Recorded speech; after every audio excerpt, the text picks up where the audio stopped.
No matter who you are or where you go, heading outside is always worth it. Welcome to Humans Outside, where we're using the Humans Outside 365 Challenge to build a life around spending time in nature while learning from fascinating outdoor-minded guests. I'm Amy Bouchatz. I've let curiosity be my guide as a journalist for 18 years.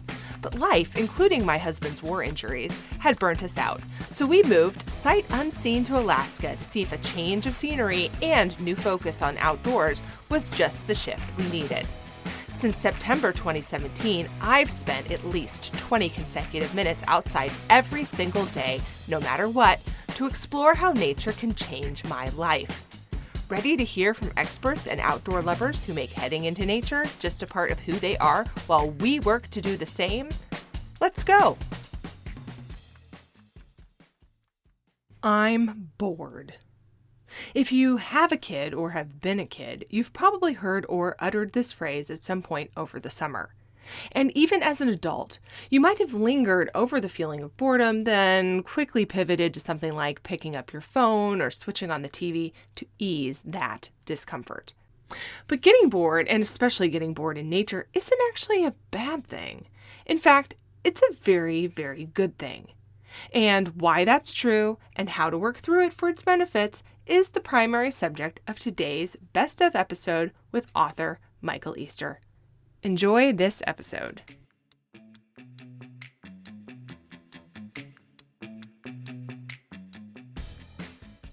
There's no escaping it. Heading into nature brings with it discomfort.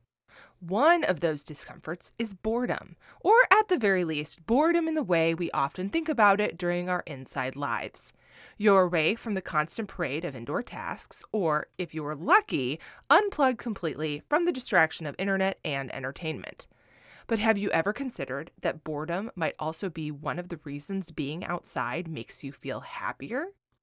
Michael Easter is a journalist, professor, and author, and in 2019 he found himself on a 33-day caribou hunting trip in the wilds of Alaska's Arctic, looking for insights on what happens when we ditch everyday comforts for spending time doing hard stuff outside.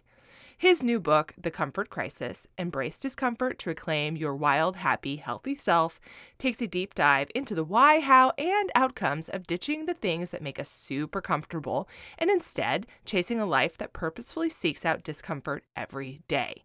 Today, Michael is going to talk to us about his adventures for the book and why being uncomfortable and bored in nature makes you happier.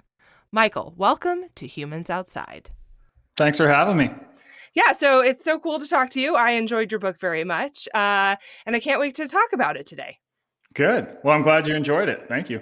So we always start a podcast imagining ourselves in our guest's favorite outdoor space, like we were hanging out, doing whatever it is you do outside, having this discussion there with you. So, being all imaginative and stuff, where are we hanging out with you today? Well, I like outdoors that is accessible, but also feels a bit wild. So I live in Las Vegas and I live at the edge of Red Rock Canyon, which is this national conservation area. And there's this whole trail network that's like right by my house. And if you take enough trails, you end up on a trail called Blazing Saddles.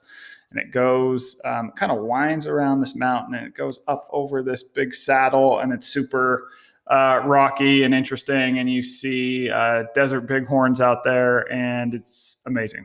So that's where we are. So I had a friend who recently went there. So I've seen pictures recently. When we say red rocks, these suckers, they're red. This is not an exaggeration or a leap of logic. They're actually orange red rocks. Like, this is a very brightly colored place. Yes, it is blaze red. It's kind of like what you see when people see photos of southern Utah, like in Moab, like Arches National Park. I mean, it's that sort of red, that same sandstone. But it's also interesting because there's a lot of different like layers in the rocks. So not everything is that red. And then you get a lot of rocks that are, from the seabed and are like black, and they're super kind of, they're beautiful, but they're also sharp. So as you walk across them, if you don't want to trip because it's like a cheese grater essentially. But it's a super cool area. And I think, people think that Las Vegas is just the Strip. totally not the case. I think it's one of the best outdoor towns in the country, to be honest. There's a ton out here, and it tends to be pretty quiet. Not many people out in the desert. Yeah. So we're in a place with you that is visually something that we're probably not used to. And yeah, very good. Very cool. Okay, so you've had a long career in writing about the outdoors. You've worked for Men's Health, Outside Magazine, and of course, you've got this book, The Comfort Crisis, which goes deep into spending a lot of time outside. But how did somebody become this person? How did you become someone who likes to go outside? I grew up in northern Utah, and I think there's a relatively strong outdoor culture Hmm. in Utah, especially, I mean, with all the ski resorts, so much access to the mountains. I was sort of mildly into the outdoors as a kid. You know, my mom would take me hiking and stuff like that. And I could have taken it or left it based on, there's also video games available, which are pretty stimulating. But probably when I was about 12 or 13, I read the book Into Thin Air. And I think that got me really interested in just spending more time outside, which is kind of strange considering that, the book is about this disaster on Mount Everest. But I don't know, it kickstarted me to go do more stuff outside. And I took up mountain biking pretty heavily in high school and college, and rock climbed and just started spending a lot more time outside. And I don't know, I think that sort of carried on into my later years as well. It's funny you said, like a book about disasters on Mount Everest makes you want to, just sort of opens your mind to that. But I mean, that's so true. We read these books or we read about these big adventures, and you can kind of remove yourself from the disaster part of it and imagine yourself having the adventure. I don't know what's going on with that in the human psyche, but that's totally a thing. Yeah, I think it definitely is. I mean, we picture ourselves on these big epic things and we don't really consider the realities of doing that in the Yeah. moment. Yeah. Yeah. And I think in the moment, any sort of big epic outdoor thing, it has moments where it just totally sucks and it's miserable. But then when you get back, you're like, man, I learned a lot out there and I grew from it. And I kind of want to go back out there, Yeah, that's type 2 fun, buddy. Yeah. Forget the pain and remember only the good stuff. Yeah. So, but you've described like a pretty normal outdoor life. Like a normal trajectory to that. So, hmm how do you go from like just normal life of doing outside stuff to hanging out on the Arctic tundra for 33 days? Yeah. And I mean, let's just say like I have not spent 33 days hanging out on Arctic tundra, but I have been there, so I can confirm there's not a lot going on there. No, there's not a lot going on there.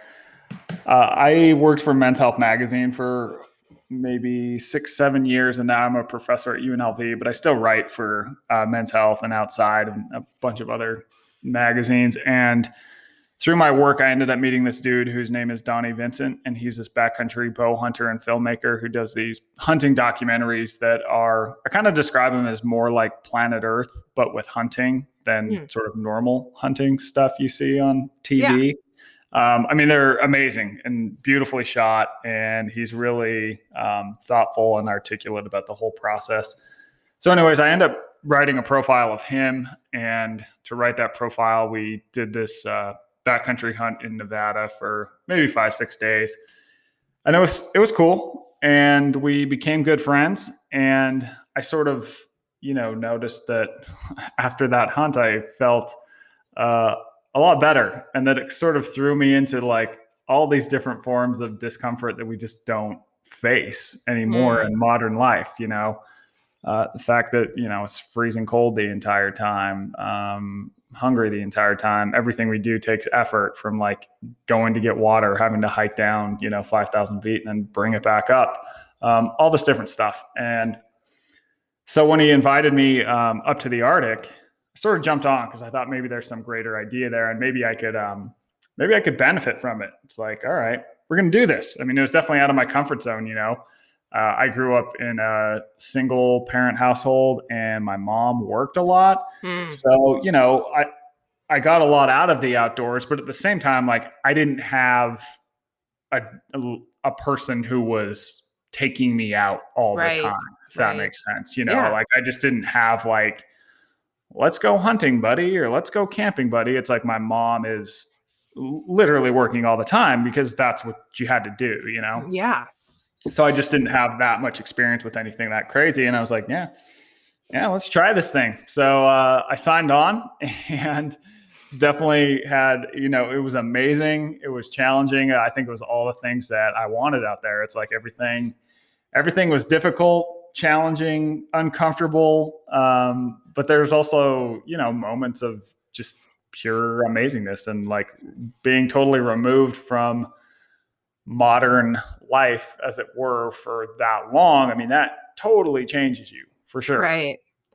Yeah. Okay. So I want to go back to something you said, which is not what we're focusing on today, but I think is a really important point for those who are listening to this, which is that you don't have to come from a background where you have somebody taking you outside or going like where adventure or these big things are your norm to make that be your life now. People think they have to have like this big background in this stuff to have it be accessible now. And really, it's like, you know, being open to the possibility is not to be too woo woo, but just like being open to having that be something that you do is such a huge step and really like the most important step. Yeah, I think so. And I mean, you know, I like to talk about when I talk about this book and how people absolutely lose their minds when they hear that I was out there for more than a month. But it's like humans evolved in nature for like 2.5 million years. You know, Right. like Yeah. we don't spend as much time in nature in those environments anymore simply because you were born in the last 10,000 years, you know? Yeah. So it's like everyone is capable of spending extended time outdoors and can figure it out. Um, you know, it's just like a learning curve, but it's like, Yeah. you know, people think they can't do something like, no, you can do it. You just haven't done it yet, you know? Totally. And it doesn't have to start with 33 days either. Like that's a very No. extreme way to jump in. It's not, I mean, you didn't start with 33 days either. You went on this first hunt with him and Yeah. kind of got a taste. But, you know, it really just starts with open your door, step outside today. And see where it takes you. You know, we were talking before we started recording about my 20 minutes a day. And that's how I started, right? Was saying, okay, like what happens if I go out for this minimum amount of time every day for just a year? What happens? Like, will Yeah. I want to do it more? Will I be super uncomfortable and quit? Because sometimes it's extremely cold here and that's not that fun, you know? And I find now that 20 minutes really isn't enough. I keep it that way because in the winter time, it sometimes is enough. Yeah. But really, like, I want more. I want to be out longer. And it's sort of like a gateway drug in the best possible way. And, you know, so just, you know, guys, just open your door, step outside. Don't feel like you have to go into the Arctic for 33 days and not take a bath. Maybe that's where you end up in your wildest dreams. But right now, just like go outside, man. Check Yeah. it out.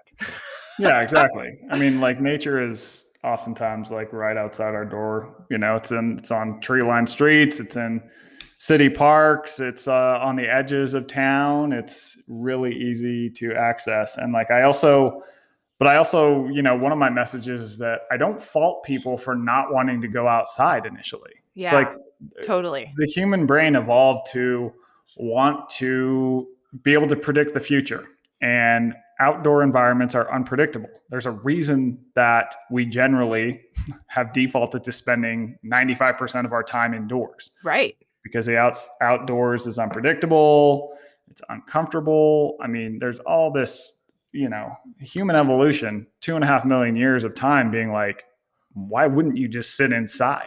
Like, Totally. it makes way more sense to sit inside. But we also know that sort of going through that uncertainty and braving some of that discomfort of the outdoors, it delivers real physical and mental health benefits. Yeah, and it's like what you just said, like, you realized you wanted more. Like, you went out for a couple of days, and you're like, "Whoa, that was pretty great." And that isn't that just how it goes? Like, of course you want more of something that makes you feel good. Why wouldn't you? Yeah. That's human nature too. But you have to keep yourself open to the possibility that the thing that's going to make you feel good or happy, like we're going to talk about today, is not the logical thing, because logic says if there's not a bed and a toilet, I'm not interested. Yeah, totally. Yeah. Okay. So you go up to way north of where I am, just for like people's perspective. Okay. Everyone knows I'm in Alaska and I'm in Anchorage, but Alaska's humongous. So how far away from where I am were you when you were here? Like we're talking I like think the long. flight was like 2 or 3 hours to get up to Kotzebue. Yeah. Yeah, we were probably 100 some odd miles above the Arctic Circle. Right. Arctic So Circle. so you're like hundreds of miles from where I am. I mean, it's Yes. basically it's all but a different world. Yeah. Yeah. So I'm like, I know people always imagine I live in some sort of crazy wild place. I live in a subdivision, guys. All right. There are no igloos. Mm-mm. In fact, it's like 80 degrees in my house today. Okay. So you were on the Arctic tundra, which is like this whole different thing. And and when we moved to Alaska, we had never been here before, and we pull into a campsite where there is some tundra. And although not like what you were at, and my husband and I stood there like the pioneers of yore, looking at this stuff, like, what is it? Like Yeah. it's like squishy, or like poking it with our feet, right? So it was just such a weird experience. So describe for us, what is Arctic tundra like? Because this is sort of the stage of where you are. Describe, like, what is it like to sit on? What is it like to walk on? What is it like to live on for 33 days? What is it like? Yeah, it is. I describe it as like a mattress that is covered in partially inflated basketballs.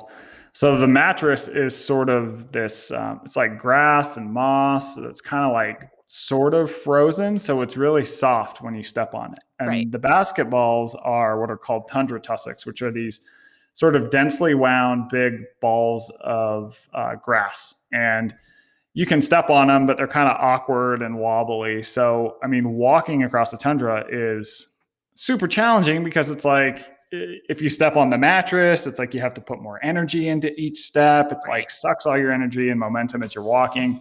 But if you step on the basketballs, they're obviously very awkwardly shaped and you could easily roll an ankle. So it's a tough landscape. And it's, where we were, it's a lot of really, really old mountains that have sort of been, just defiled by time. And so they're generally kind of like almost rolling mountains, Yeah. if you will. Yeah. They just Yeah. roll on like forever. And I think that, the landscape is so big. You totally get messed up in terms of the distances. Like you have a really hard time gauging distance out there. Like what we thought would be a mile or 2 miles would be like 6, just because everything is so far and open and there's like no way to really get a good perspective on anything. Yeah. So squishy, soft, I mean, good for napping ground, followed Yeah. by lumpy mountains that are like shaly. And shale's like this flat rock that slides under your feet. P.S. It's Yeah. awful. So it's like Mm-hmm. rocks. I hate rocks. Okay, so it's like squishiness and then slidey rocks and then more squishiness. Yes. And as you mentioned, like there's literally nothing going on there. It is you and those two other dudes who you're with, and animals who are mostly evading you, and some ravens, and that's it. Right? Yeah. Like nothing. Yeah. There's nothing. Yeah. There's nothing up there. There's nothing up there for like 100 miles. Yeah. Okay. So with nothing and no self-service and nothing and more nothing, all right, you experienced a level of boredom that you paired with research for your book about what boredom does to your brain. So what does boredom do to your brain and body, and why? So to back up, why do we get bored in the first place? Yes. Why? And So then tell us also, while we're backing up, why do we get bored in the first place? And then what, like from your experience, what is that like? yeah. So boredom is uncomfortable, right? Mm. And there's a good reason for this. So as humans evolved, boredom is this evolutionary discomfort that basically told us whatever we were doing at any given moment, the return on our time invested had worn thin. So think of if you're like out hunting and you know you need food for the night. If you're not seeing any animals, it becomes boring, right? So this is Right. this like discomfort that kicks on that tells you, go do something else. Go try and go find some other way to get food. So it used to be this thing that was pretty good for us because it would compel us into doing something else that would be productive to help us survive. But nowadays, obviously, boredom has changed a lot, where we now have these really easy, effortless escapes from boredom. So now it's like anytime we're bored, we feel that discomfort, we can pull out our phone or watch a screen or whatever. So boredom has kind of become something that we can very easily fix with something that I would argue is not as productive, right? I don't think many people pull out their phone to like read War and Peace. We're like looking at, Twitter or whatever. Right. So, up there, I didn't have that easy escape for boredom. So what happens is just like what would happen, a million years ago, is that your mind starts to look for something else to do and it's uncomfortable. You're just like, oh God, like, what am I going to do? So I could only stare at nature for so long, right? Like it's beautiful up there. Don't get me wrong. It's amazing, but I can't stare at it for 12 hours a day. Just no way. So I would do things like read the labels on my energy bars and look at all the ingredients and read those like, oh, this is interesting. So Cliff Bars, it was named after the guy's father. Okay, interesting. Like this becomes fascinating. I'd read like the labels on my jackets where you're like, hey guys, these down jackets we're wearing, you can't dry clean them. That'll ruin them. Just remember that when we get back, which is obviously like just random BS. But at the same time, I also did some stuff that was pretty productive. I came up with a bunch of story ideas for the magazines I write for. When that became boring and I didn't have any more ideas, that discomfort of boredom would kick on and I would write some of the book. I had all this time with this pen and empty notebook, essentially. So I wrote some of the book. When that became boring, I just sort of burned out on that. Wrote all my Christmas lists down, that kind of stuff.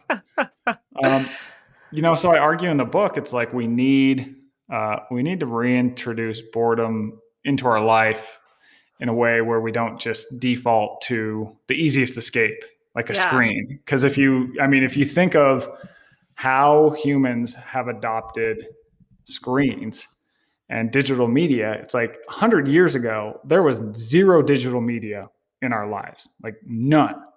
Now you look at the data and the average person today spends more than 11 hours a day engaging with digital media. Now that's obviously from cell phones, but that's from TV, that's from your computer, your iPad, your radio, whatever it might be. So this thing that was like never in our lives has essentially become our lives because we have this discomfort of boredom and we can very easily cure it with a screen or some other form of digital media. But we also know that boredom has benefits in telling us to do something productive, do something interesting. Yeah. So it's funny. As we discussed before, I was listening to your book on audio while I was running, and of course was hearing you talk about these stats in the book.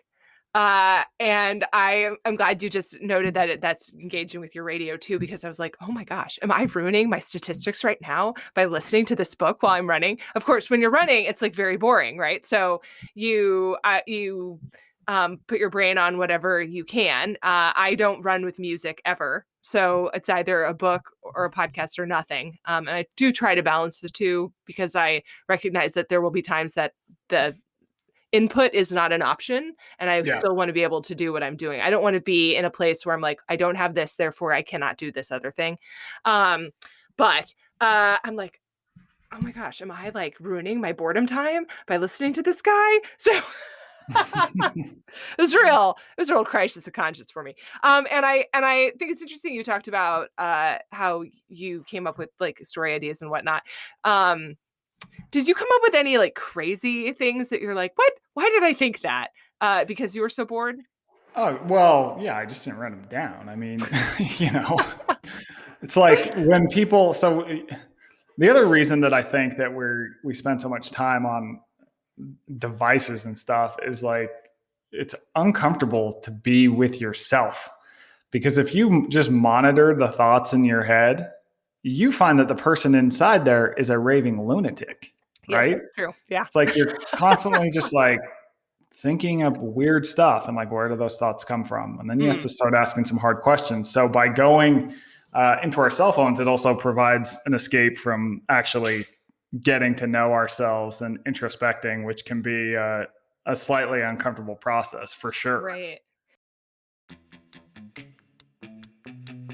Hey humans! Did you know you can officially join the Humans Outside 365 Challenge and score some really cool and exclusive challenge swag, including a finisher medal and a decal on humansoutside.com/challenge? You'll also get an outdoor challenge guide written by me for you, an exclusive challenge tracker, and insider info all year long. You don't want to be left out of this. There is never a wrong time to join the Humans Outside 365 Challenge. So get going. Join it today. Go to humansoutside.com/challenge to learn more now. Now, back to the show.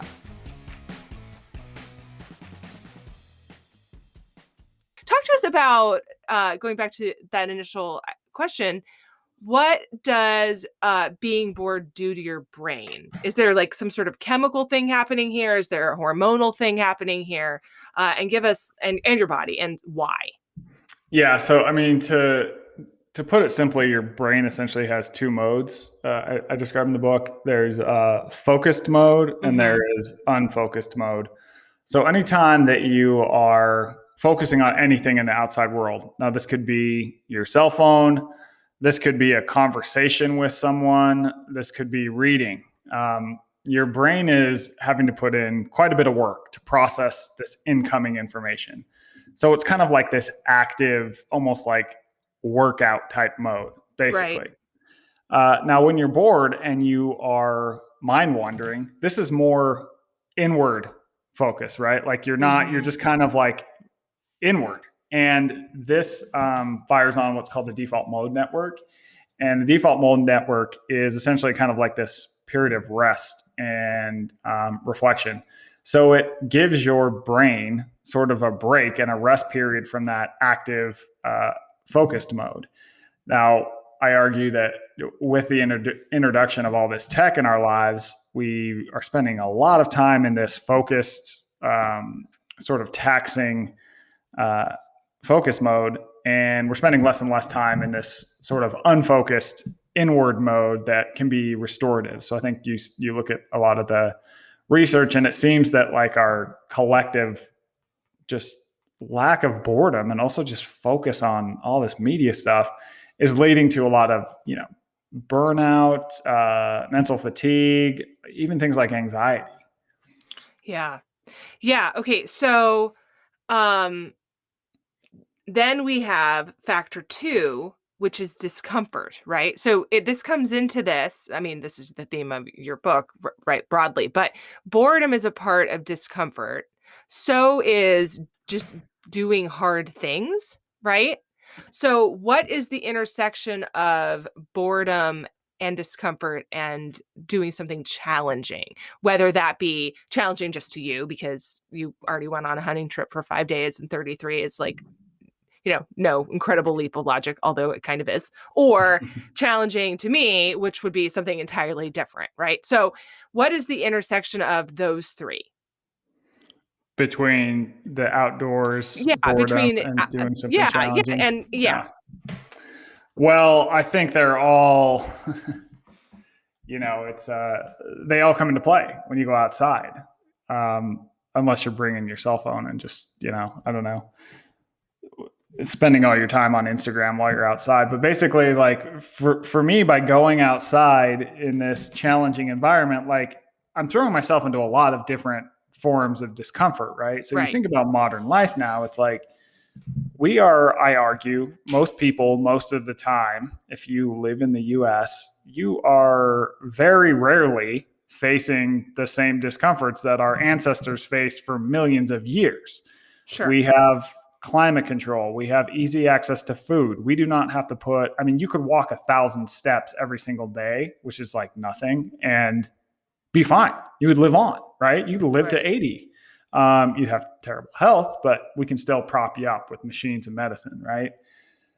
So by going outside and doing something, hard outdoor, whether that's even just, like a backcountry trip or even just like a long hike, all of a sudden you get reintroduced to all these forms of beneficial discomfort that we used to face in the past. Like it's inevitable, right? You are going to be doing something physical outside because when you're outside, like everything takes a bit of effort. You're naturally moving more. You're naturally facing the elements. Food is often at a premium unless you've packed in a ton of food, which means then you're also having to carry it. So, right. You're probably going to be bored unless you spend the whole time on your phone, which I mean, some people do. And I argue it's not a good idea. Part of the benefit of going outside is facing that discomfort of boredom. So it's like you get reintroduced to all these discomforts that we've essentially engineered out of our lives. Right. Which has made sense. And I'm not arguing that, modern life isn't great. It obviously is. But the balance has tipped too far where we are never uncomfortable, never doing these things that in the past we used to have to do all the time and are therefore adapted to and know that they can offset a lot of the downsides of sort of the easiness of modern life. I don't know if that answered your question, but hopefully. No, it does. So that gets to where I'm kind of going with this, which is what all of this has to do with happiness, because you're saying, okay, we've abandoned this, for our modern lives, that being inside isn't terrible because, like obviously it's great, right? Because it's really comfortable. Okay. So what's the point? Why does this make us happier? Why even bother? Yeah, well, I mean, it does make us happier. And so I'll tell you about this idea called toughening. There's a lot of reasons, but this is one of them. So you look at the research on people who have faced challenges in their life. And the old idea in psychology was that like any challenge that came a person's way, it was bad. It was just bad, right? If something really challenging came your way, it was hard on you, it was too traumatic, and then you're going to be scarred for life. But we also have sayings like, what doesn't kill us makes us stronger. It's like, well, what does that mean? That kind of flies in the face of this old idea, right? So there's this researcher who goes, I'm going to test this. And he basically he's done all kinds of different surveys and studies on this idea. And what he basically finds is that, yes, people who have had a ton of challenges in their life, their mental health and physical health is not great. On the flip side of that, people who have had too little challenges face equally poor rates of mental and physical health. There's a sweet spot where humans need to hit this sweet spot of challenge. Because what happens is when you challenge yourself, you learn something about yourself, right? Like by going out into an environment where, there's a risk of failure, it's maybe a little bit sketchy, XYZ, you learn a lot. You learn something. You learn what you're capable of. And I argue in the book that, we're sort of building these new environments where like we're just removing all kinds of challenges from our lives and making things so much easier that we never put ourselves in positions where we are forced to have to sort of quickly adapt and overcome something that was hard and therefore get this amazing learning opportunity about what our potential is. And I think the outdoors is a way to engineer this idea into your life. That's that's a lot to absorb, especially if you're somebody who like sort of shies away from that or doesn't want to take that risk. Yeah. Well, yeah. I think that we are wired to not want to take risks because for 2.5 million years, doing something that was inherently risky was a dumb idea because our environments were risky all the time. We didn't have safety nets. We didn't have a Garmin thing where we could press a red button and all of a sudden, 5 hours later, the National Guard shows up to rescue us. We would have to hunt for food. Like everything was hard. Right. So like, of course we are just going to default to whatever's easiest and safest because that is like wired into us. But again, our environments have changed so much that we're a victim of our own success in a lot of ways. So, Sure. you know, you look at mental health rates right now. I mean, they're off the charts with depression and anxiety. And there's obviously not just one reason for this. There's a lot of reasons for this. But I think the overarching thing is that we don't face discomfort and challenge, right? We always do the easiest thing. And quite counterintuitively, this actually makes us miserable over time, right? Right. Like if you get bored and the easiest thing to do is to go onto Instagram, like that's probably going to have some bad effects over time. Not only are you taxing your brain, but you're also like comparing yourself to people, right? If you're not going outside, we know that time in the outdoors is from lots of different doses, from research all over the world, that being outdoors speaks to humans and seems to improve our happiness and decrease our stress levels and increase our levels of calm. So this is kind of counterintuitive because it's like you don't want to go out there, but once you're out there, you're like, oh, this is nice. I'm glad I did this. It's kind of like a workout, right? Right. Working out sucks. No one wants to work out, but when they finish a workout, like, do you ever think, oh man, I really wish I wouldn't have done that? Like, no, no one ever says that. We have to go through discomfort to get benefits, ranging from, you know, physical health, mental health, emotional health. Yeah. So it's like what you were saying earlier. Like, why wouldn't you want to do something that makes you feel good? Obviously you do. It's getting that, it's inspiring yourself to take that risk, like you were just saying, to find that benefit to in something that's totally counterintuitive. You know, and then the result is that, well, what do you know? Like, you do feel better. Okay. And there's all sorts of parallels to this. So getting back to the subject of boredom, though, and how this intersects with this, I think being bored, like finding a way to cut that tie is really hard. Obviously, it is not hard to find a way to be bored, right? Like you just ditch your stuff and go into the middle of nowhere for a really long time, right? Like easy. Okay. It's getting to yourself to the spot where that's okay with you. That's what's hard. So, yeah. And I think that, I mean, like, you know, after coming back, I just try and think like, how can I insert more boredom into my life? And I don't think it's that hard. It's like, if you go for a walk every day and just leave your cell phone, don't bring anything with you, like you're going to have time where you're forced to go inward and you're going to see your mind kind of wanders to different areas. Now, like I said before, you're going to have times where you are just thinking of absolute nonsense, strange nonsense. And that's fine, because you're also probably going to get some good stuff out of it too. So boredom is really, it's neither good nor bad. It just tells your brain to like do something else. And increasingly though, the problem is that something else is always like media, digital media, right? So by not having that option, by putting yourself in a position where you don't have that option, you're going to go to different places that I can guarantee are far more interesting than the 7th dumb video you've watched on Instagram that day. Right. Or not. Yesterday I had a conversation with somebody who they call the Badger. Okay.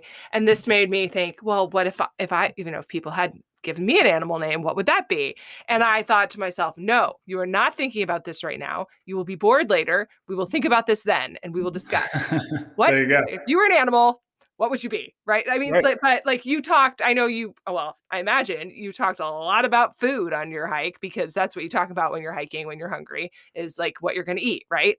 Totally. So yeah. So like, no, we will save this topic for later when we want to explore the exact nature of the hamburger we're going to have when we get back to civilization. Yeah, exactly. Yeah. And the flavor of milkshake and the size of milkshake and the contents of the milkshake and on and on and on. I mean, you could go on this diatribe for the rest of your life just talking about breakfast cereal and the cereal to milk ratio. Believe me, I've had these conversations, right? Yeah, for sure. So there you go. So other than like what you just said, which when you say it like that sounds like, well, yeah, just leave your phone home and go for a walk. Hello. Do you have some other tips for getting and staying really bored in nature so you get to a place where you can unlock that happiness that we're talking about, that are maybe not, maybe they are obvious. I don't know. I mean, I take it at minimum a 20-minute walk outside every day, and I'll just leave my phone. And sometimes that, I'm having fun, I'm having some good ideas, and all of a sudden it's 45 minutes or an hour or whatever it is. Right.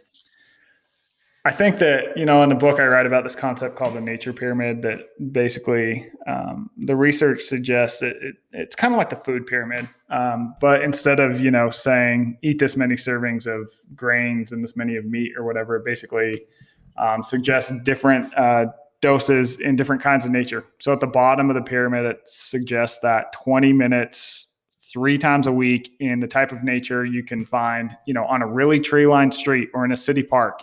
That's associated with decreased levels of stress, increased levels of focus. The next level is 5 hours a month in a little bit more wild nature. So this would be stuff like, a bigger state park or something where there's like more, trails and more trees. It's a little bit wilder. It's not as manicured as a city park. And then at the very top, there is 3 days in a row, once a year in backcountry nature. Now, this is, I don't think I gave you the benefit on the 5 hours. So the 5 hour benefit is a lot lower levels of depression, increased happiness. At the top of the pyramid there's a ton of benefits at the top of the pyramid, but basically what happens is your brain goes into, starts to ride what are called alpha waves. And these are the waves that are found in experienced meditators. So they're associated with just like really heightened life satisfaction, increased levels of happiness, just like, I feel good, right? And also increased levels of creativity. So it's like your brain needs this time of like complete removal, time in really wild spaces, to sort of as a reset every year. I sort of frame it as. So this is why it's good, once a year, go camping, go out, go do something outdoors. And if you're the type of person who really is just like, I would never camp, I would rather die than camp. You could even, I asked the researcher about this, and you can even just rent a sort of off the grid cabin. But the whole point of all this, the whole rule to all this is that you can't be using digital media the whole time, because that seems to cancel out a lot of these effects, because it changes your focus. Like, you're supposed to be sort of lightly focused on the nature, spending time in your mind, but sort of observing it all. And that just goes out the door if you're using your phone in any capacity. Yeah, interesting. I am guilty of taking my phone. I will confess. This is my confessional now. I am guilty of taking my phone on my adventures and being dismayed / delighted when I actually have reception. It happens. Yeah. So, like, especially if I go far out, when I go on my walks around, just like out in the desert or in my neighborhood, I don't bring it because nothing's going to happen. But when I go on like longer runs out in the desert, it gets pretty hot. Like, if I were to break something out there, like, it would be a little sketchy. So I'll take it, but I just turn it off, Yeah. Because there's even just having it on, but in like airplane mode, it's really easy to like pull it out and switch it to airplane. Like, even just having to turn it on and that it like boots up and whatever. That's like enough of a barrier to entry that I'm reminded, like, yeah, don't touch the thing unless this goes south for some reason. Yeah, so easy. And I wanted to mention, if listeners want to hear more about that 3-day effect and all of these sort of dosage stuff, you can listen to episode 119 of Humans Outside, which is at the end of season 3, and hear from Florence Williams, who wrote a book on this subject. So she's, I'm sure, Michael, you know or have talked to her before. She's pretty great.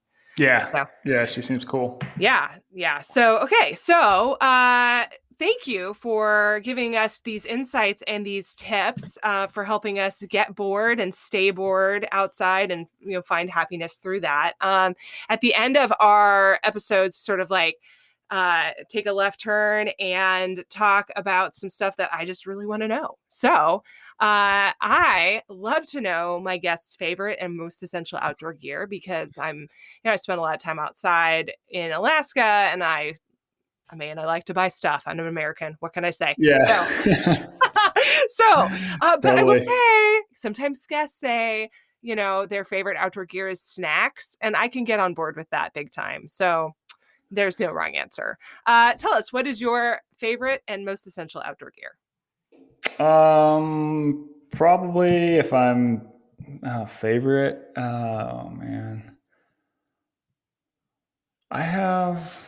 I don't know. I have trouble with this one because like I have some friends that I think that going outside for them is more just an opportunity to buy shit. Yeah, that's true. So I kind of am just like, you're gonna be fine. Like mountain men used to walk around in like a piece of leather and they lived. You know what I mean? Like This is the we're perspective of like living on mountain house meals for 33 days, yeah, right? like we're gonna be fine. And I like, you go to REI and it's like, oh well, this one's $100 more. Well, what's the difference? It's like, well, it's shaved. It's like 4 ounces lighter. Right. It's like, well, why don't you just like not like don't have a cheeseburger a week before? And that's the difference. So I just saved you $200. Um, I don't know. I guess just like good. And I'm thinking of some trail shoes I love. I'm trying to remember the company. I think they're from Innovate. Mm. They are, I can't remember what they're called, like Terra something. But the cool thing about them is that they have some sort of, which when I was told about this and read, I was like, yeah, that's some BS. They have some like fiber, I think called like graphene in the sole. And the whole idea is that it like doesn't wear out as much, like the very bottom. And I thought it was BS, but they've actually lasted much longer because like the desert out here is super gnarly with sharp Right. rocks. And Right. I just go through shoes at a stupid rate, and these have lasted a lot longer. So those are rad. I like them and they fit well. I tend to run in them well. I really liked these Hanwag boots that we had in Alaska. They're rated down to -40. And what Mm. was amazing about them is like they had zero break-in period, and yet they are like gigantic, which I assumed like I'm gonna have to put so many hours on these things before I'm not dying in them. And they were just like, oh, put them on. They felt good. So it's Yeah. HAN space WAG. So probably those two things. I find it's like the little things in life too. But if you aren't somebody who spends a lot of time outside, my hope is like listening to this gives you maybe a insight into the things you should be focusing on. Because like you said, like you could just go buy stuff, right? But the thing that's going to make a big difference is if you are comfortable or not. And that's has a lot to do with if you're warm and if your feet are good. Right. And Yes, so totally.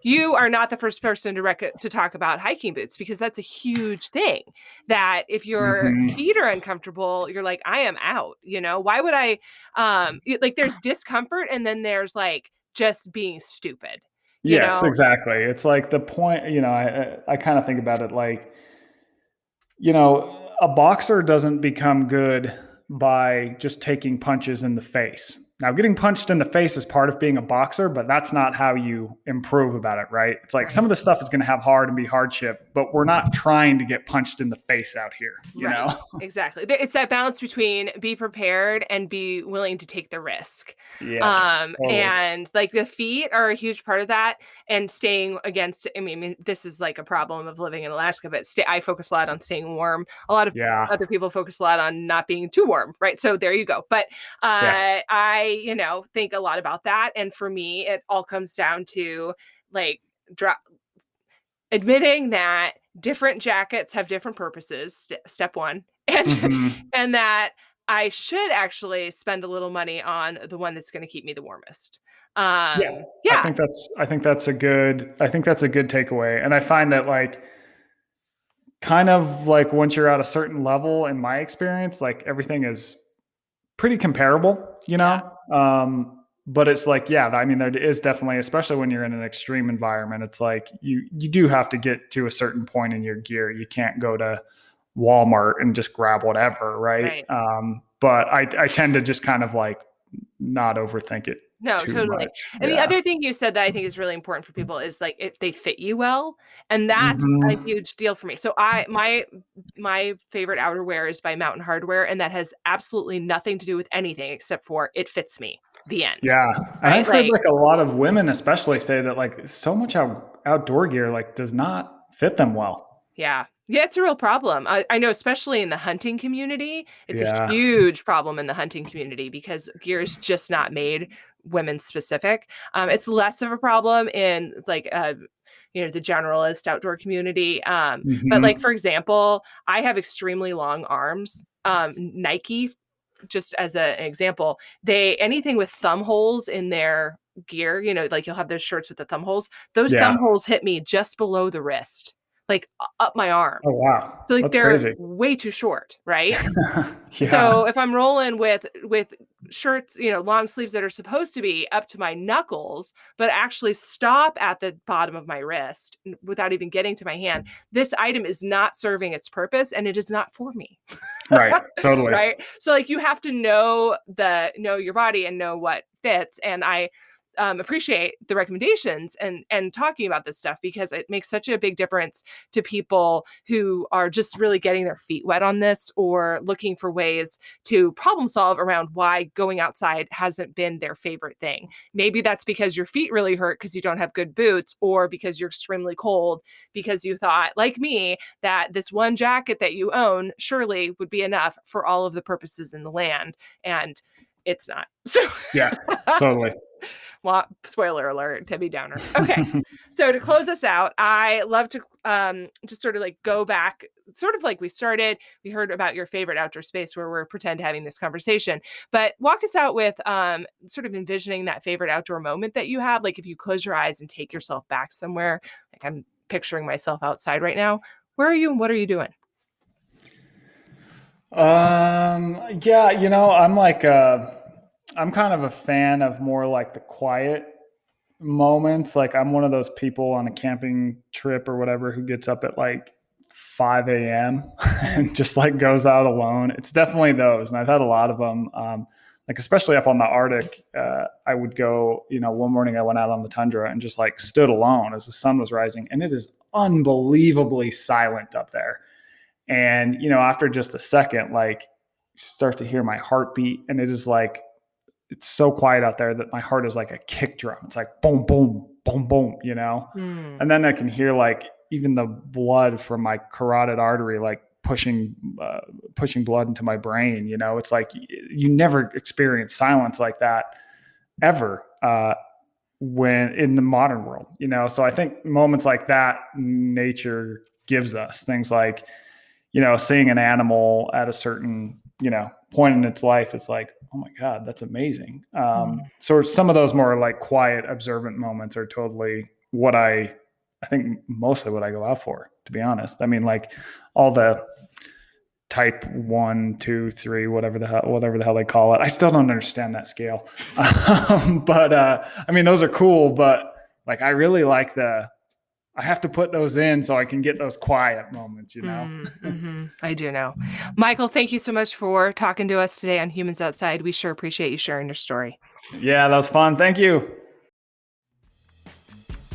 Thanks so much for listening to this week's episode of Humans Outside. If you've enjoyed this episode, give us a little love and leave a rating and review to make it easier for others to find the podcast too. What you say matters. It really truly does make a difference. And until next time, we'll see you out there.